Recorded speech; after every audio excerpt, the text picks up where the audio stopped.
स्वागत है आप सभी स्टूडेंटों का जेएमबी स्टडी भारत में। तो आज हम स्टडी करते हैं अंगद सर के साथ कक्षा 9वीं की गणित अध्याय 7 त्रिभुज का भाग नंबर 1,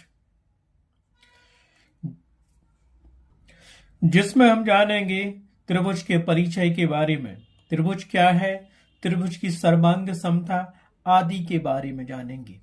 इससे पहले यदि आपने हमारे चैनल्स को सब्सक्राइब नहीं किया है तो प्लीज हमारे चैनल्स जेएमबी स्टडी भारत को सब्सक्राइब कीजिए, कमेंट्स कीजिए, शेयर कीजिए, ताकि इसी प्रकार की सभी वीडियो आपको सबसे पहले मिल सके। तो त्रिभुज अध्याय 7 त्रिभुज में हम जानेंगे त्रिभुज क्या है, त्रिभुज की सर्वांग संख्या क्या होती है, सर्वांग संख्या के नियम क्या है, त्रिभुज के अन्य गुण जिसे हम त्रिभुज की सर्वांग समता की कसौटियां कहते हैं, और एक त्रिभुज में कितनी अस्मिकाएं होती हैं के बारे में जानेंगे। इसमें जितने भी कक्षा 9वीं में अध्याय 7 में त्रिभुज के बारे में दिया गया है वो सारी चीजें हम इस परीक्षा वाली वीडियो भाग 1 में जानेंगे। तो देखिए, हमें दिया गया है त्रिभुज। अब त्रिभुज किसे कहते हैं वो भी देखिए। त्रिभुज की परिभाषा, 3 प्रतिच्छेदी रेखाओं द्वारा बनाई गई एक बंद आकृति। कौन सी आकृति? एक बंद आकृति को त्रिभुज कहा जाता है। अब 3 प्रतिच्छेदी रेखाओं द्वारा, ठीक है। अब इसको हम थोड़ा रफ में समझ लेते हैं, फिर आगे बढ़ते हैं। जैसे हमने कहा कि 3 प्रतिच्छेदी रेखाओं द्वारा बनाई गई एक बंद आकृति को त्रिभुज कहा जा सकता है। जैसे एक लाइन अपनी ये है, एक ये है, इसको प्रतिच्छेद कर रहा है इस बिंदु पर, और ये के है जो इसको प्रतिच्छेद कर रहा है इस बिंदु पर, और इस लाइन को इस बिंदु पर। इसको हमने दे दिया ABC। ये एक बंद आकृति बन गई। ये तीनों रेखाएं एक दूसरे को क्या कर रही हैं? प्रतिच्छेद कर रही हैं। किस बिंदु पर? क्रमशः ABC पर प्रतिच्छेद कर रही हैं। और जो बंद आकृति है वो एक क्या बन गई? त्रिभुज। 2 रेखाओं से त्रिभुज नहीं बन सकता, केवल 3 प्रतिच्छेदी रेखाओं के द्वारा ही एक त्रिभुज की आकृति निर्मित होती है। आया समझ में? त्रिभुज की ये परिभाषा आप याद कर लेना। अब आगे देखते हैं एक त्रिभुज में क्या क्या चीजें होती हैं। एक त्रिभुज में 3 भुजाएं होती हैं, 3 कोण होते हैं और 3 शीर्ष होते हैं। अब देखिए, हमारे पास एक त्रिभुज ABCA दिया गया है, हमने बना लिया है। तो इस त्रिभुज में 3 भुजाएं कौन कौन सी होगी? एक यहां से यहां तक की दूरी ये क्या है? AB भुजा हो गई। ये दूसरी भुजा BC भुजा हो गई, और तीसरी हमारे पास ये CA या फिर AC भुजा हो गई। त्रिभुज में 3 भुजाएं थी, हमने बता दिया, AB भुजा, BC भुजा और CA भुजा। उसी प्रकार त्रिभुज में क्या होते हैं? 3 कोण होते हैं। जैसे दिया ये कोण का सिग्नल होता है, निशान होता है। तो कोण A, कोण B, कोण C। तो त्रिभुज में 3 कोण होते हैं, कोण A, कोण B और कोण C। इसी प्रकार त्रिभुज में हमारे पास क्या होती है? 3 शीर्ष होते हैं। शीर्ष क्या है? ये वाला बिंदु वाला शीर्ष, ABC। तो त्रिभुज में 3 शीर्ष होते हैं। याद रखना, त्रिभुज में हमेशा 3 भुजाएं होती हैं, 3 कोण होते हैं और 3 शीर्ष होते हैं। तो एक बार रिवाइज कर लो कि त्रिभुज किसे कहते हैं। 3 प्रतिच्छेदी रेखाओं द्वारा बनाई गई एक बंद आकृति को त्रिभुज कहा जाता है, जिसमें 3 भुजाएं होती हैं, 3 कोण होते हैं और 3 शीर्ष होते हैं। ठीक है।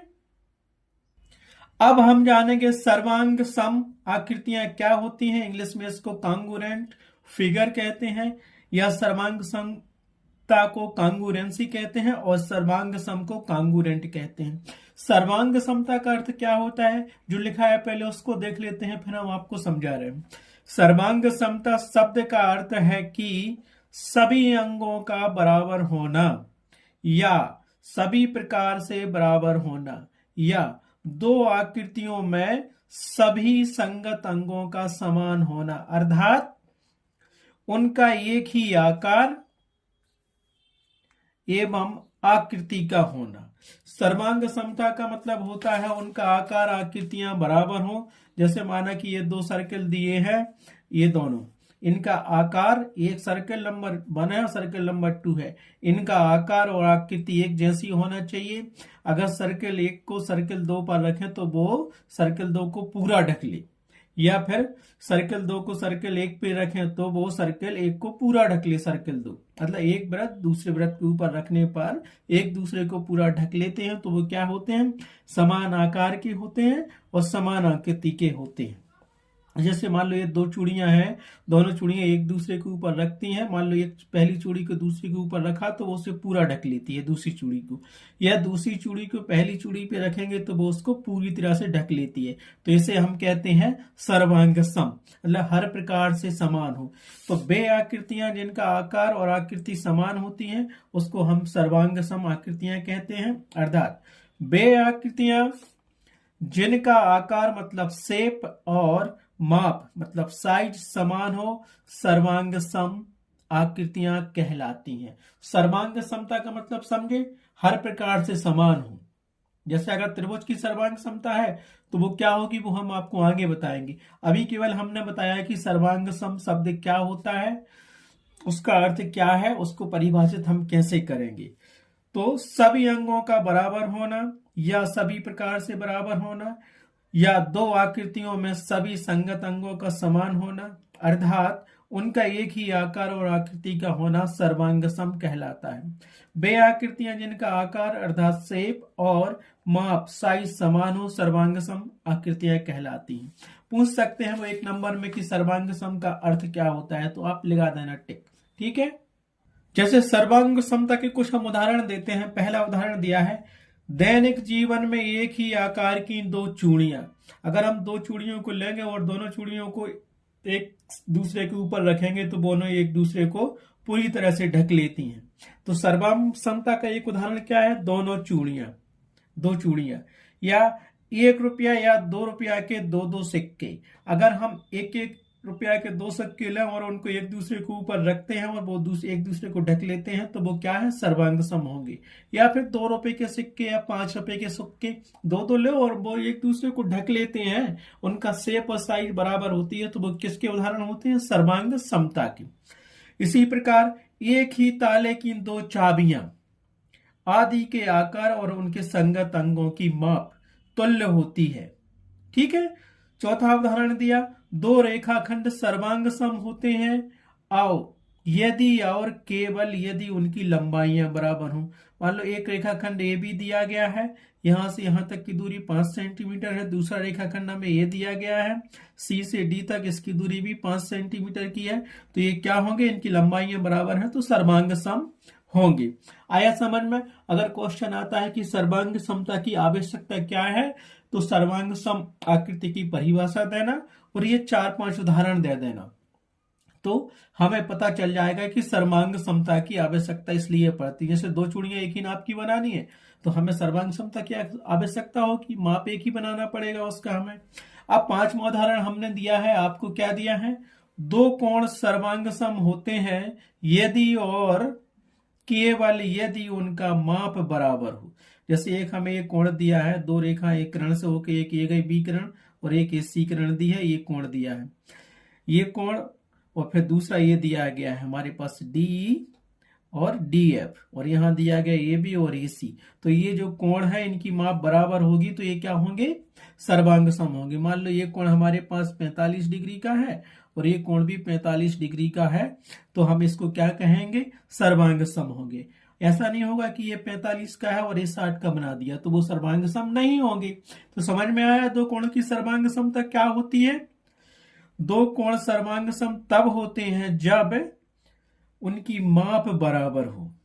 जैसे यहाँ पे 45 डिग्री और 45 डिग्री के हैं तो दोनों कोण क्या होंगे, सर्वांग सम होंगे। ये 5 एग्जाम्पल आपको दे दिए सर्वांग समता की आवश्यकता के लिए। ये उदाहरण भी हैं, एक नंबर में वो पूछ सकते हैं, आपसे बच जाना चाहिए। कुछ और उदाहरण दिए गए हैं वो भी देखो। उदाहरण नंबर 6 हमने दिया है, एक ही त्रिज्या वाले दो वृत्त सर्वांग सम होते हैं। अब दो वृत्त, मान लो एक वृत्त की त्रिज्या 5 सेंटीमीटर है और एक की 6 है, तो वो सर्वांग सम नहीं होंगे। क्यों, अगर वृत्त की त्रिज्या समान रहेगी तो वृत्त वो सर्वांग सम होंगे। एग्जाम्पल में देख सकते हो, जैसे मान लो हमने एक वृत्त आपका ये बना दिया, ये इसका केंद्र है, और दूसरा वृत्त हमने ये बना दिया, ये इसका केंद्र है। यहां से यहां तक की दूरी अगर 5 सेंटीमीटर है त्रिज्या, यही होती है त्रिज्या, ऐसी घुमा दो 5 सेंटीमीटर की वृत्त बनेगा, और यहां से यहां तक की दूरी भी 5 सेंटीमीटर है। ये वृत्त एक दिया है, दूसरा वृत्त ये दिया है, दोनों की त्रिज्या कितनी, ये r1 त्रिज्या है, ये r2 त्रिज्या है। तो यहां से r1 बराबर क्या मिलेगा, r2, क्योंकि त्रिज्या बराबर कितनी है, 5 सेंटीमीटर है दोनों की। अगर इस वृत्त को इसके ऊपर रखा जाए तो ये पूरा ढक लेगा और ये वृत्त दिखाई नहीं देगा, या फिर इस वृत्त 2 को इसके ऊपर रखें तो ये दिखाई नहीं देगा, ये बस दिखाई देगा। अर्थात जब दोनों वृत्त की त्रिज्याएं बराबर होती हैं तो वो क्या होते हैं, सर्वांग सम होते हैं। इसी प्रकार बराबर भुजाओं वाले 2 वर्ग सर्वांग सम होते हैं। अगर वर्ग 2 दिए गए हैं, उसकी प्रत्येक भुजा 5 सेंटीमीटर की या 1 सेंटीमीटर की है दोनों वर्गों की, तो वो दोनों वर्ग भी समान होते हैं। मान लो ये वर्ग बना है, इसकी प्रत्येक भुजा कितनी, 1 सेंटीमीटर की है, वर्ग 1 की। ऐसे ये दूसरा वर्ग हमने बना दिया, इसकी प्रत्येक भुजा कितनी है, 1 सेंटीमीटर की है ना। तो ये क्या होगा, दोनों वर्ग सर्वांग सम होंगे। उसी प्रकार बराबर भुजाओं वाले 2 समबाहु त्रिभुज क्या होंगे, सर्वांग सम होंगे। एक समबाहु त्रिभुज ये हो, हम तो जानते हैं समबाहु त्रिभुज की सभी भुजाएं बराबर होती हैं, एक ये बना है, दूसरा हमारे पास ये बना है ना। प्रत्येक भुजा 1 सेंटीमीटर की मान लो, तो ये क्या होंगे, सर्वांग सम होंगे दोनों समबाहु त्रिभुज। इसी प्रकार 2 आकृतियों को सर्वांग सम कहते हैं यदि एक आकृति को दूसरी आकृति के ऊपर रखने पर वह एक दूसरे को पूरा पूरा ढक लेती हैं। तो बेसिक परिभाषा यही है सर्वांग समता की। 2 चीज में सर्वांग सम कब होंगी, जब एक को दूसरे के ऊपर रखते हैं तो वह दूसरी पहले को पूरा पूरा ढक लेती है, या दूसरी के ऊपर पहले को रखेंगे, पहली बुक को रखेंगे, या चूड़ी को रखेंगे, या पेन को रखेंगे, और उसे वो पहली को पूरी पूरी ढक लेती है तो दूसरी दिखाई नहीं दे रही, पहली ही दिखाई देगी। और पहली के ऊपर यदि दूसरी वस्तु को रखते हैं तो पहली दिखाई नहीं दे रही, दूसरी दिखाई दे रही, तो भी क्या हो गया, सर्वांग समता के उदाहरण हो गए। 2 आकृतियों को सर्वांग सम कहते हैं यदि एक आकृति को दूसरी आकृति के ऊपर रखने पर वह एक दूसरे को पूरा पूरा ढकती है, तो वह क्या कहलाएगी, सर्वांग सम कहलाएगी। इस प्रकार से हमने इस सर्वांग समता के कुछ 8 उदाहरण दे दिए हैं, इनको आपको याद रखना है। कोई पूछता है या विकल्प में आते हैं क्वेश्चन पेपर में तो आप टिक कर सकते हो। सर्वांग समता क्या कहलाती है। अब इसके आगे हम पढ़ते हैं 2 त्रिभुजों की सर्वांग समता। 2 त्रिभुजों की सर्वांग समता कॉन्ग्रुएंस ऑफ 2 ट्रायंगल। कॉन्ग्रुएंस मतलब सर्वांग समता। 2 त्रिभुज सर्वांग सम कब होंगे, देखिए आप, कुछ कंडीशनें होती हैं। 2 त्रिभुज सर्वांग सम होंगे यदि एक को दूसरे पर अध्यारोपित करने पर वे एक दूसरे को पूरा पूरा ढक लेते हैं।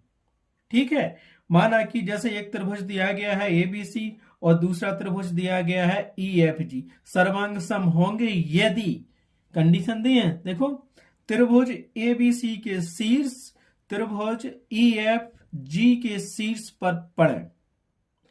दूसरी कंडीशन, त्रिभुज ABC की प्रत्येक भुजा त्रिभुज EFG की संगत भुजा को पूरा पूरा ढके। ठीक है, 2 चीजें हो गई। हम यहाँ पे 2 त्रिभुज बना लेते हैं, कहने का मतलब एक त्रिभुज हमारे पास ये बना, हमने 2 त्रिभुज यहाँ बोला है, तो यहां से देखो त्रिभुज ABC और दूसरा त्रिभुज सेम साइड के यही बना लिया हमने, क्या बन गया, EFG बन गया। अब ये शीर्ष कहलाते हैं ABC EFG, क्रम से त्रिभुज चल रहा है। ठीक है, ये शीर्ष है और इसकी भुजा क्या है हमारे पास, संगत। संगत कहा है, एक त्रिभुज ये है, दूसरा त्रिभुज ये है, तो हमारे पास त्रिभुज ABC बा, हमने कितने त्रिभुज ले लिए, देखो त्रिभुज ABC बा त्रिभुज EFG, क्रम से है, A के बाद B, B के बाद C के बाद A, कर लो कुछ, जैसे E लिखा, फिर F लिखा, फिर G लिखा। तो इसकी भुजाएं क्या है हमारे पास, देखो संगत का मतलब होता है, जैसे ये भी भुजा दी है, ये भी भुजा, तो दूसरे त्रिभुज की किस भुजा के संगत होना चाहिए, संगत का निशान है EF भुजा के संगत होना चाहिए। ये भुजा इसके संगत है, मान लो ये 5 सेंटीमीटर की है तो ये भी 5 सेंटीमीटर की है। अब चलते हैं BC भुजा, तो ये BC भुजा संगत होगी दूसरे त्रिभुज के FG भुजा की संगत होगी। इसी प्रकार देखेंगे हम ये तीसरी भुजा, सो चाहे इसको AC लिख दो या CA लिख दो और इसको EG लिख दो या G लिख दो। तीसरी भुजा क्या होगी अपने पास, CA, ये संगत है दूसरे त्रिभुज के GE भुजा के। ये क्या हो गई, एक दूसरे के बराबर है, ये 5 है, ये 6 है तो ये 6 है, ये 7 है तो ये 7 है। आया समझ में? तो ये हम क्या कहेंगे, भुजाएं संगत हो गई। अब उसने कहा भुजाएं संगत है तो इसकी दूरी 5 सेंटीमीटर, तो ये 5 सेंटीमीटर है, ये 6 सेंटीमीटर है तो ये 6 सेंटीमीटर है, ये 7 सेंटीमीटर की है तो ये 7 सेंटीमीटर की हमने। अब शीर्ष जब बराबर है तो इस त्रिभुज को उठा के इसके ऊपर रख दो तो ये हमें दूसरा त्रिभुज बिल्कुल नहीं दिखेगा, यही दिखेगा। या फिर इस त्रिभुज को उठा के इसके ऊपर रखो तो ये नहीं दिखेगा, हमें यही त्रिभुज दिखेगा। आया समझ में? तो इसके ऊपर शीर्ष भी पड़ रहे हैं, शीर्ष भी संगत है। ये देखो, ये बिंदु ए शीर्ष दिया है, इसका ई दिया है। दूसरा यहाँ पे बी शीर्ष संग एफ के संगत है, और त्रिभुज एबीसी का सी शीर्ष किसके संगत है, त्रिभुज ई एफ जी के जी शीर्ष के। आया समझ में? अगर जब ये संगत है, भुजाएं संगत है, तो ये कोण भी बराबर होंगे, ये कोण भी बराबर होंगे। ये कोण क्या है हमारे पास, संगत कोण भी हो जाएंगे। क्या हो जाएगा आगे समझाएंगे। देखो कोण, ये त्रिभुज ए का कोण, ये त्रिभुज इसके संगत होगा, कोण ई के संगत होगा। दूसरा हमें क्या मिलेगा, कोण बी संगत होगा दूसरे त्रिभुज के कोण एफ के संगत होगा। तीसरा हमें मिलेगा कोण सी, इस त्रिभुज का कोण सी किसके संगत होगा, ये संगतता का निशान है कोण जी के। इस प्रकार से हमें भुजाएं समान मिलती हैं, कोण समान मिलते हैं और शीर्ष समान मिलते हैं अगर दो त्रिभुज संगत होते हैं। तो आगे देखिए वही हमने बताया था, त्रिभुज एबीसी के शीर्ष त्रिभुज ईएफजी के शीर्ष पर पड़े। तो हमने क्या किया था, ए बी सी ये शीर्ष है, इसके ऊपर रखो तो उसके ऊपर आ ही रहे हैं। दूसरा त्रिभुज एबीसी की प्रत्येक भुजा त्रिभुज ईएफजी की संगत भुजा के को पूरा पूरा ढक ले। तो देखा ढका, ये भुजा इसके बराबर है, ये भुजा इसके बराबर है, ये भुजा इसके बराबर है, तो पूरा पूरा ढक लेगी। आगे देखते हैं इसमें पॉइंट। देखा, त्रिभुज एबीसी का प्रत्येक कोण त्रिभुज ईएफजी के संगत कोण को पूरा पूरा ढक ले तो वे सर्वांग सम होंगे। 3 कंडीशन देखी, भुजा बराबर हो, कोण बराबर हो, शीर्ष एक दूसरे को ढक लेते हैं तो वो क्या होंगे, दोनों त्रिभुज संगत होंगे। तो हमने उसमें रफ में समझाया। तो यहां देखते हैं त्रिभुज ए बी सी और त्रिभुज ई एफ जी कैसे संगत है। देखो भुजा क्या है, इस त्रिभुज की भुजा क्या है, ए बी भुजा हो गई एक, दूसरी भुजा बी सी हो गई, तीसरी हमारे पास सी हो गई, मतलब सी ए हो गई। इस त्रिभुज की भुजा क्या होगी, ई एफ होगी, एफ जी होगी, जी ई होगी।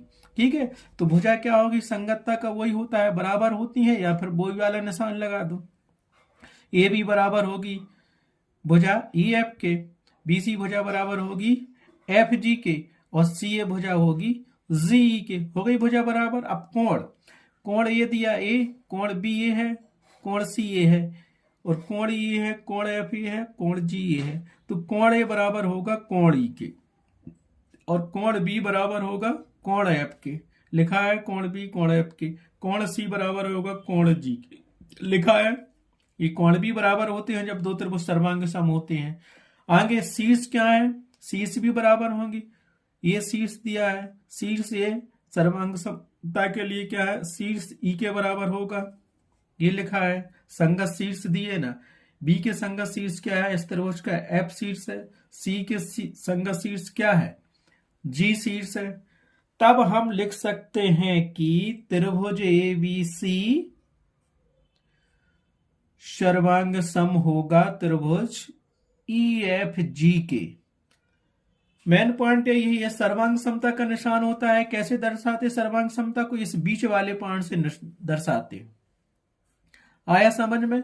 ये जो निशान होता है ना सर्वांग समता का, मेन ये है, 2 डंडे खींचो उसके ऊपर ऐसा कर दो, ये सर्वांग समता का है। और ये दर्शाता है कि ये 2 त्रिभुज दिए हैं तो आपस में क्या है, सर्वांग सम है, समान है। 3 कंडीशनों में होती है, या तो तीनों भुजाएं बराबर हो तब सर्वांग सम होंगी, या तीनों कोण बराबर हो दोनों त्रिभुजों के तो सर्वांग सम होंगी, या तीनों शीर्ष बराबर हो दोनों त्रिभुजों के तो सर्वांग सम होंगे, या फिर एक भुजा और 2 कोण बराबर हो तो सर्वांग सम होंगी, या एक भुजा या 2 भुजा 1 कोण बराबर हो तब सर्वांग सम होंगी। आया समझ में? सर्वांग समता की परिभाषा आपको समझ में आ गई। आगे देखते हैं इसी में। अतः 2 त्रिभुज सर्वांग सम होंगे यदि और केवल यदि उनके शीर्ष के बीच संगतता इस प्रकार हो कि उनकी संगत भुजाएं और संगत कोण बराबर हो। तो हम लिखते हैं त्रिभुज एबीसी सर्वांग सम होगा त्रिभुज ईएफजी के। और ये हमेशा याद रखना नोट के रूप में, ये निशान, यह संकेत किन्हीं दो त्रिभुजों के बीच सर्वांग समता को प्रदर्शित करता है। चाहे त्रिभुज हो चाहे चूरी हो, अगर ऐसे निशान बना है तो वो चीजें क्या है, उनकी आकृति और आकार क्या होगा, बराबर होंगे। कुछ विशेष पॉइंट भी यहां देखो, जब त्रिभुज सर्वांग सम होते हैं तो पहला पॉइंट दिया गया है, इन्हें याद रखना आप, त्रिभुज के नामों में अक्षरों का क्रम भी उनके शीर्ष के बीच की संगतता को दर्शाता है। जैसे हमने दो त्रिभुज आपको बताए थे, एबीसी और डीईएफ त्रिभुज बताए थे, फिर से बना देते हैं। देखो एक त्रिभुज अपने पास ए बना है, क्रम क्या है, ए के बाद आता बी, बी के बाद आता सी। दूसरा त्रिभुज हमारे पास ए बना है, इसका क्या है, ई एफ जी। क्रम क्या है, ए के बाद बी, बी के बाद सी, यहां ई के बाद एफ, एफ के बाद जी।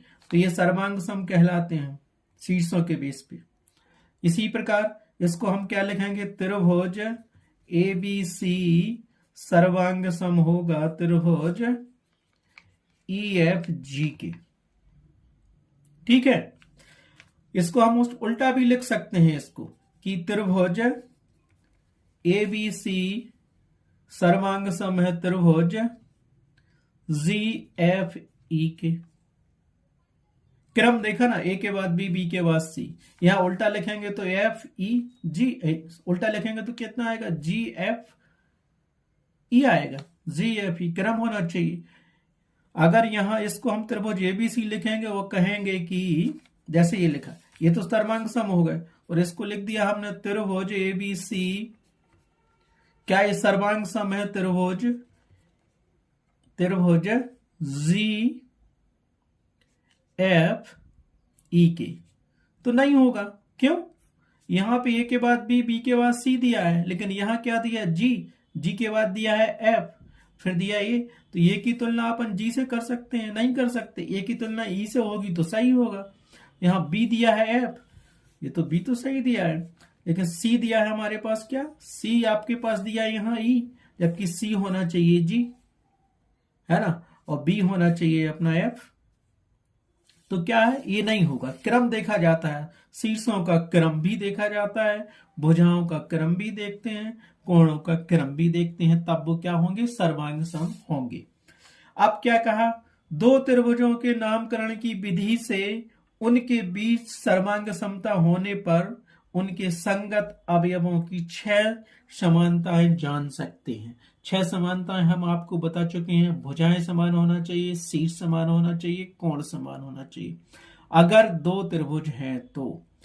और उसको हम क्या लिखते हैं, सर्वांग सम त्रिभुजों के संगत अवयव के लिए संकेत में हम लिखते हैं सर्वांग सम त्रिभुज, सर्वांग सम त्रिभुजों के संगत भाग या संगत अवयव, ये लिखा ना, सर्वांग सम त्रिभुजों के संगत अवयव। इसको हम संक्षिप्त रूप में लिख सकते हैं सा त्रि सा आ। आ से अवयव, सा से संगत, त्रि से त्रिभुजों के, और जो आ गया सर्वांग सम होते हैं। तो संक्षेप रूप में ऐसे लिखते हैं कि सर्वांग सम त्रिभुजों के संगत अवयव बराबर होते हैं, उसको ऐसा लिख सकते हैं। आगे भी देखते हैं इसको क्या लिखते हैं। देखिए क्या दिया गया है, सर्वांग सम त्रिभुजों में संगत भाग बराबर होते हैं।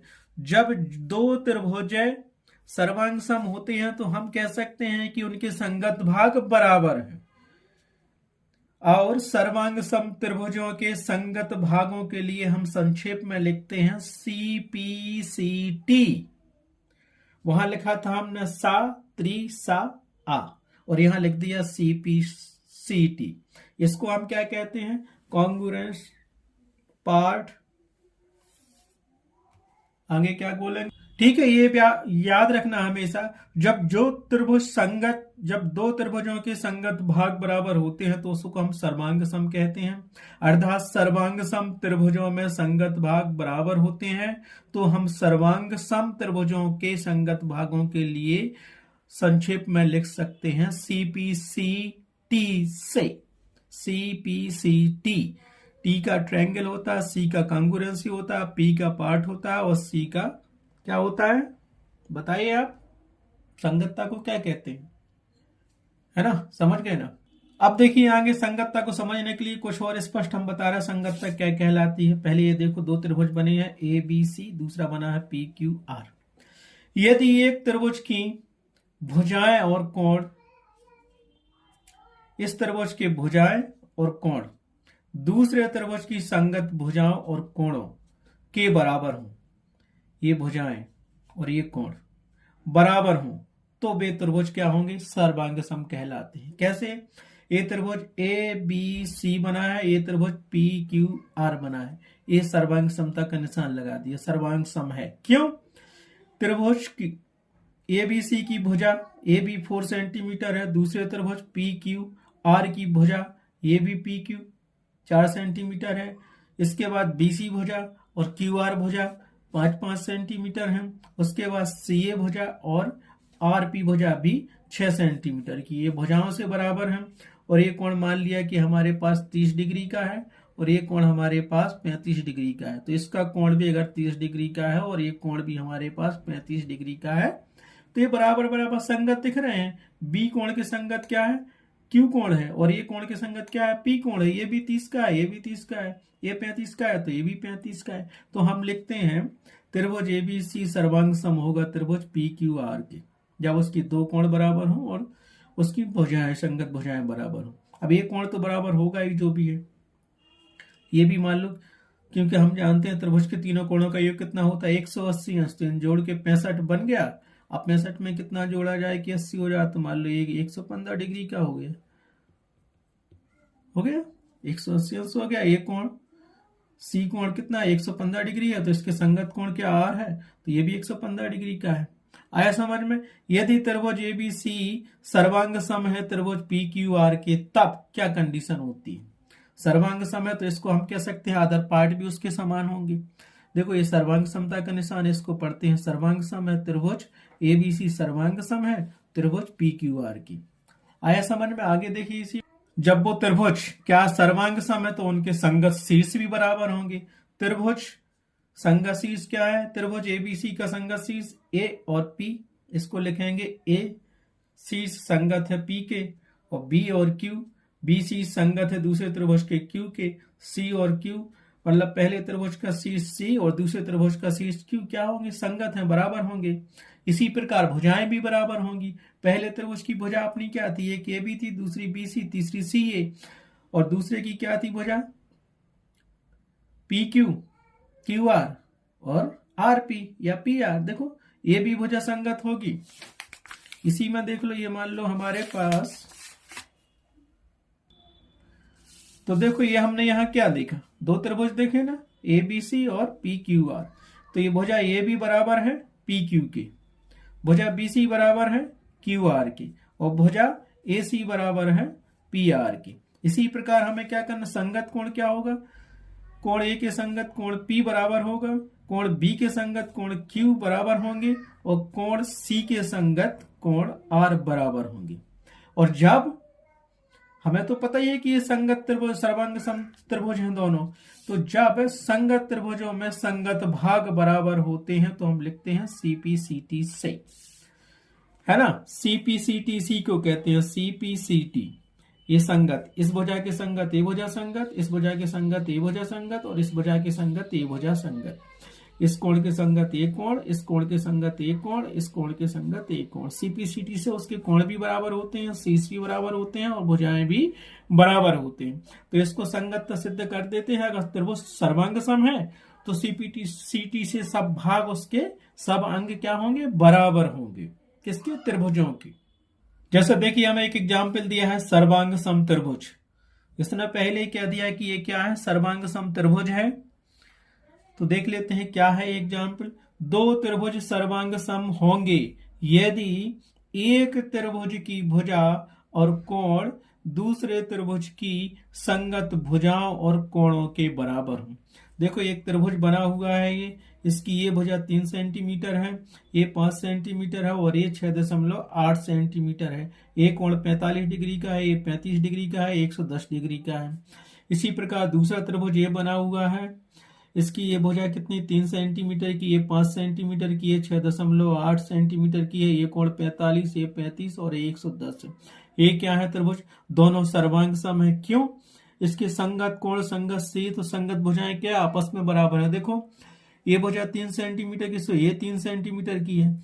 ये 5 सेंटीमीटर की भुजा है, सो ये 5 सेंटीमीटर की है। ये 6.8 है, तो ये 6.8 सेंटीमीटर की हो गई। अब ये कोण 45 है, तो ये कोण भी 45 है। ये 35 डिग्री का कोण है, तो ये 35 डिग्री का है। 110 डिग्री का कोण है, तो ये 110 डिग्री का कोण है। एक दूसरे के ऊपर इनको रखेंगे तो एक दूसरे के भाग को पूरा ढक लेंगे। तो ये क्या है? सर्वांग समत्रिभुज है। ठीक है, आया समझ में एग्जाम्पल?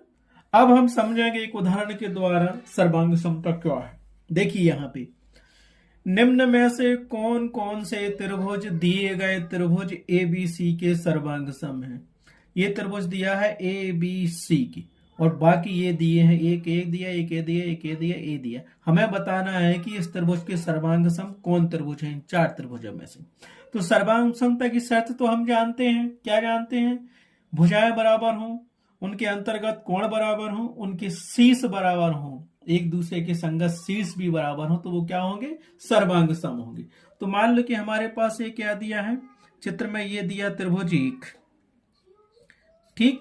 दूसरा त्रिभुज इसको मान लेते हैं हम, तीसरा त्रिभुज हम इसको मान लेते हैं, चौथा त्रिभुज हम इसको मान लेते हैं, ये चौथा त्रिभुज है, और 5वां त्रिभुज हम इसको मान लेते हैं। ठीक है, तो पहले से तुलना करेंगे दूसरे त्रिभुज की, फिर पहले से तीसरे की करेंगे, फिर पहले से चौथे की करेंगे, फिर पहले से 5वें की करेंगे कि वो सर्वांग सम है या नहीं है। इसमें हमें शीर्षों का क्रम भी देखना है, कोण भी देखना है, भुजाएं भी देखनी है। तो यहां देखिए पहला त्रिभुज हमें ABC दिया है, इसकी ये भुजा 4.5 सेंटीमीटर है, ये 4 सेंटीमीटर है और ये भुजा क्या है?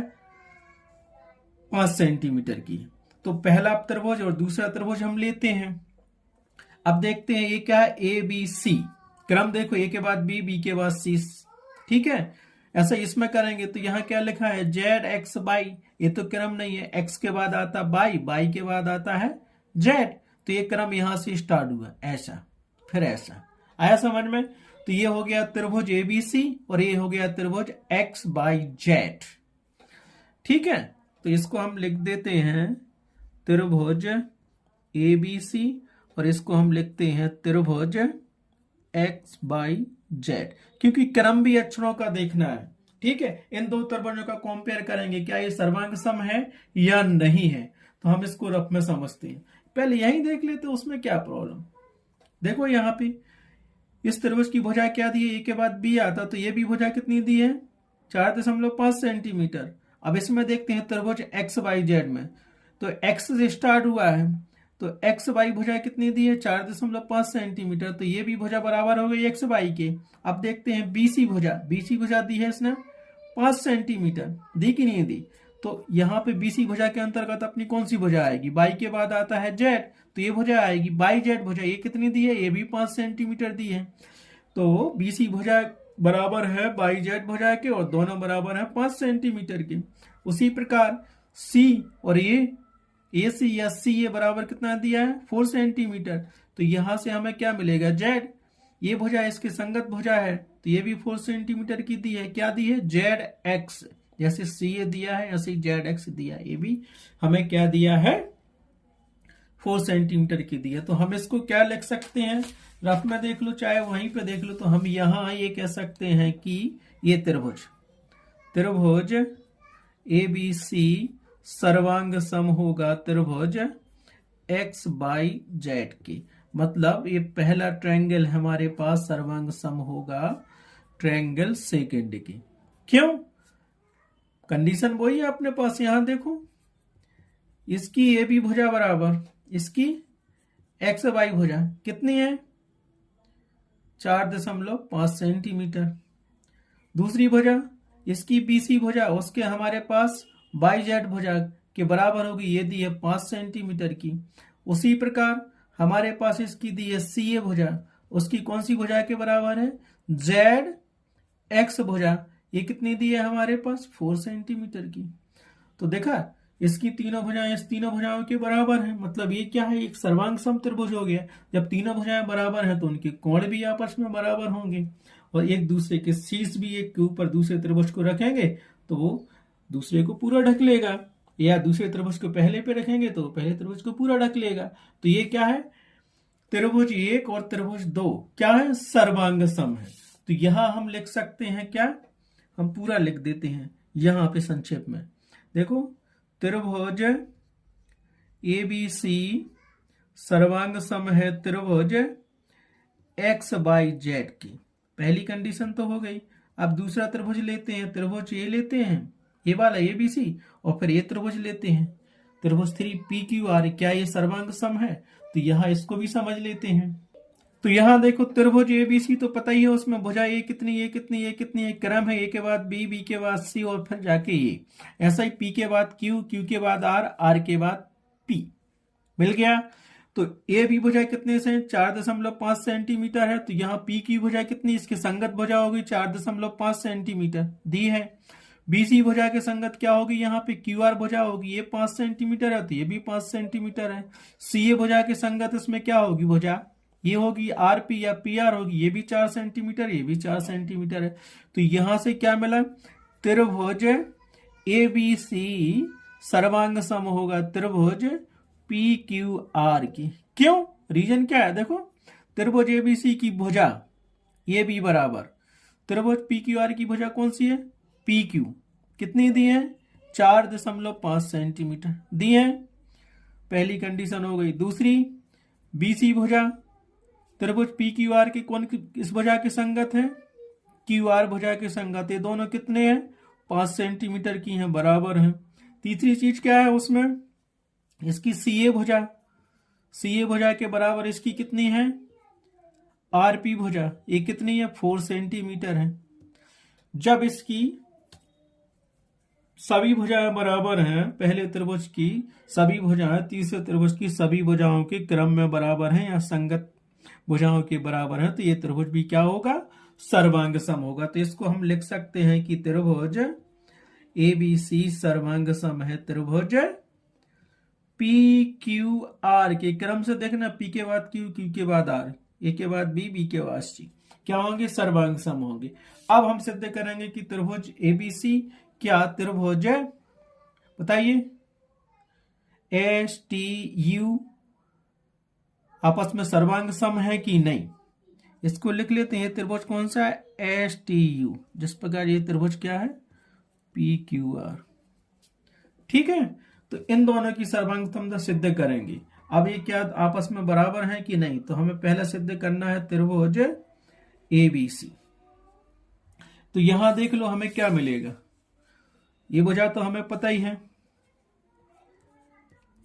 त्रिभुज ABC, और यहां लिख लेते हैं हम त्रिभुज STU, क्योंकि S के बाद T के बाद U आता है, लिख लिया हमने। तो यहां त्रिभुज ABC का पहले देखो, त्रिभुज ABC में ये भुजा AB बराबर कौन कितना है, AB बराबर 4.5 सेंटीमीटर है, BC बराबर 5 सेंटीमीटर है और CA बराबर 4 सेंटीमीटर है। ये भुजा दी है। अब देखते हैं संगत क्या, इसके संगत भुजाएं बराबर हैं। ये त्रिभुज दिया है, S के बाद T आता है, तो इसमें क्या दी है, ST भुजा कितनी दी है, ये बताइए।